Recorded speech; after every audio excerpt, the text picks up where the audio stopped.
Hello, folks. This is Pastor Mike Hoggard, pastor of the very best church on American Legion Drive in Festus, Missouri, pastor of Bethel Church, and head of prophetic research ministry with another Watchman video broadcast. They did it. I was watching one of the few times ever in the world that I watch C-SPAN, and I was watching C-SPAN Sunday night and watched the historic vote of the anointed one, the Messiah, President Barack Obama, who's jamming this health care bill down everybody's throat, Nancy Pelosi and Harry Reid, and all of these clowns that are in Washington, D.C. that voted on that, those supposedly pro-life, anti-abortion Democrats who decided that killing babies just wasn't enough principle to not vote on this thing, and so they switched sides and decided to vote on it. A lot of things are going to be coming out about this health care legislation in the future, and I don't think it's over with. I don't think they're done legislating this legislation, if that makes sense to you. I don't think they're done with it. I think what they got is a core of what they wanted, and I think over the next few months, maybe even the next few years, they're going to add, build, erect, conglomerate into it all kinds of things that are not going to be healthy for America, not going to be healthy to the things that we're used to, not only in this country but in this world. And my gut feeling, and I have a large gut to feel with, is that there is something about all of this that is principled about leading us into a new world order. I want you to consider something, and I got several clips here I want to play you. Number one is from YouTube. A Representative Charles Dingell. You know, if I had a name like that, I think I would change it before I was elected to Congress. Anyway, here he is quoting, I think it was a radio interview that he did. Here he is quoting, talking about how it will take some time to listen to this for Obamacare to, quote, control the people. Take a listen to what he said.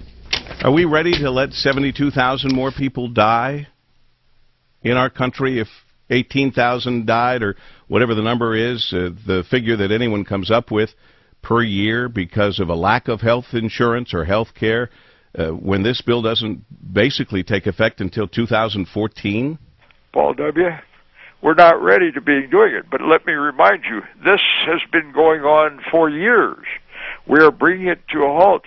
The harsh fact of the matter is, when you're going to pass legislation that will cover 300 American people in different ways, it takes a long time to do the necessary administrative steps that have to be taken to put the legislation together to control the people. So then you have this article coming out, WorldNet Daily, this morning. Obamacare prescription, emergency health army.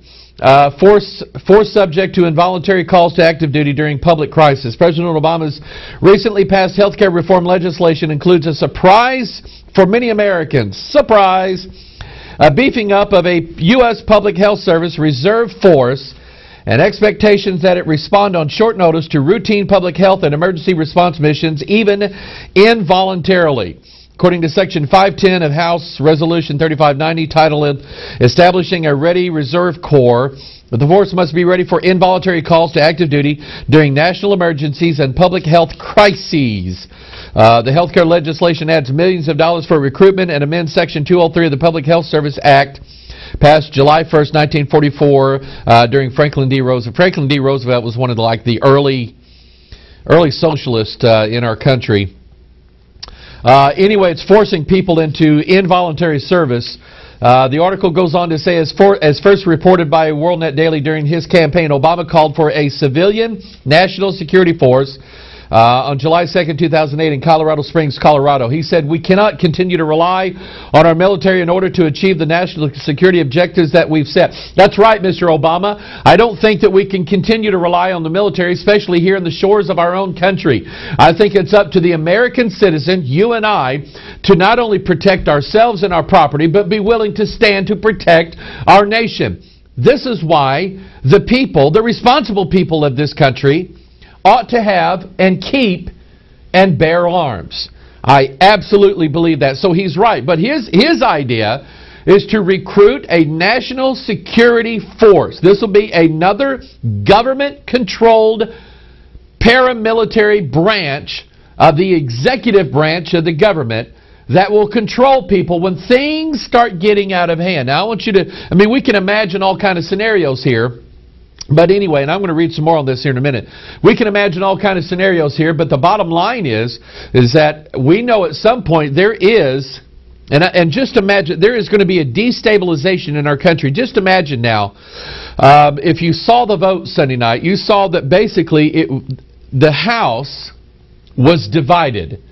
Jesus said a house divided against itself cannot stand. We also see anywhere from 60 to 70%, depending on what poll you pay attention to, of Americans were totally, adamantly against them voting for this health care bill. Here again we have a house divided. Now we have, 12, 13 states, probably more. Missouri's probably going to jump in on it, probably coming November. There's supposed to be something on the ballot that we're going to vote on in November that basically would establish a law in the state of Missouri that says, you're not doing that here. And we have probably as many as 30 states in our union. They're going to jump up and say, you're not going to mandate that here in our state. I've never seen anything like this in my life. We are living in a house divided. And there will be a destabilization in our country for this military force to come in and move in. Here's what WorldNet Daily also reported in January when a RAND Corporation report proposed the federal government create a rapid deployment stabilization police force that would be tasked with, quote, shaping an environment before a conflict and restoring order in times of war, natural disaster, or national emergency. The blogosphere is buzzing with speculation about the amendment. Some comments include, this cannot be publicized enough. I agree with that. Remember before the election when Obama said we need to have a civil defense corps as well-funded and as well-armed as the armed services? Is it Hitler and the brown shirts all over again? Is it time for all who love our freedom to stand up and be counted? Perhaps Acorn with a different name. I believe that. What about FEMA? Does this mean FEMA is to be disbanded? I don't think so. One blogger wrote, Health Stoppo. I think he's referring to the Gestapo from Nazi Germany. One blogger wrote, I guess this is how they'll keep all the doctors from quitting the profession and becoming window washers. Amazing, isn't it? They can't afford to secure our borders, but we can afford this nonsense. Dangerous nonsense. And then one blogger writes, let's all sign up. It would be much easier to take the country back if we do it from within. I'm not so sure about that, but I will tell you, I believe, you guys know what I believe. I believe that the Bible is the key to everything. God was trying to warn us about a situation or an environment or a time in our country when we would actually do this. Let's go all the way back to the kingdom of Israel. In fact, let's go back before there was the kingdom of Israel. Let's go back to a time when God controlled Israel through the judges, through the high priest. Let's go back to a time in America when our patriot forefathers, their battle cry was, no king save King Jesus. There was a time in our country when American citizens said, we will honor no king except God, who is to be the king of our country. And so this is why we don't have a king in